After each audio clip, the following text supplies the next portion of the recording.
দেখে ছাড় দাও, যেতে পারছি না। আপনি দেখে যান, আমি ঝাড় দিতে পারছি না। যত সব।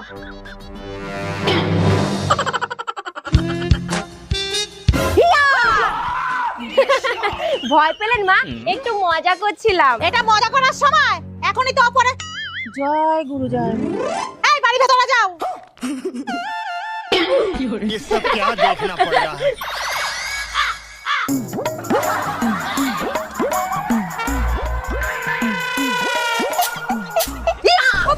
জয় শ্রীরাম। কিরে দিদি, তুই এত ভয় পাস? না, ভয় দেখালে ভয় পাবো না, এক্ষুনি জানটা বেরিয়ে যাচ্ছিল। একটু মজা করছিলাম রে। দাঁড়া, মজা কাকে বলে আমি দেখাচ্ছি।